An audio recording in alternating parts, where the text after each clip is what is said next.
ഓണം, വിഷു തുടങ്ങി കേരള തനിമയുള്ള ഏത് ആഘോഷത്തിനായാലും കേരള സാരിയുടുത്ത് മലയാളി മങ്കയായി സ്ത്രീകൾ ഒരുങ്ങി വരുന്നത് കാണാൻ ഒരു പ്രത്യേക ഐശ്വര്യമാണ്.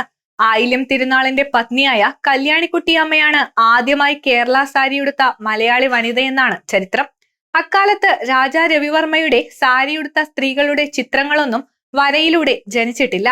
തമിഴ്നാട്ടിൽ നിന്ന് വന്ന നർത്തകിമാരിലൂടെയാകാം സാരി എന്ന സങ്കല്പം കേരളത്തിൽ എത്തിയതെന്നാണ് കരുതപ്പെടുന്നത്. ഓണക്കാലമായതുകൊണ്ട് തന്നെ പല മോഡലിലുള്ള സെറ്റ് സാരിയുടുത്ത് ആഘോഷങ്ങളിൽ പങ്കെടുക്കുന്ന സ്ത്രീരത്നങ്ങളാണ് സോഷ്യൽ മീഡിയ നിറയെ.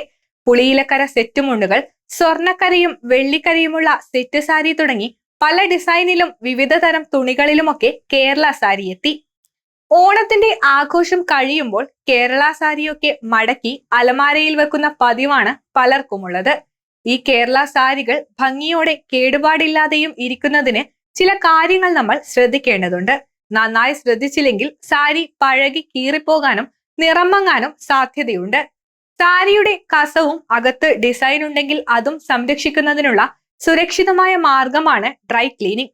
സാരിയിൽ ചെറിയ രീതിയിൽ കറ പറ്റിയിട്ടുണ്ടെങ്കിൽ തണുത്ത വെള്ളത്തിൽ മുക്കിയ കോട്ടൺ പാഡ് ഉപയോഗിച്ച് പതുക്കെ ഉരച്ച് കഴുകിയെടുക്കാം.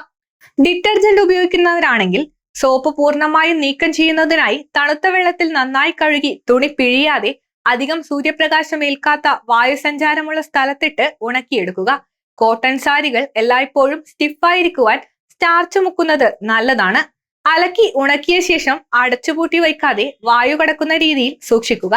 ചിലർ പ്ലാസ്റ്റിക് കവറിലിട്ട് സൂക്ഷിക്കാറുണ്ട്. ഇത് കസവിന്റെ നിറം പോകാൻ കാരണമാകും.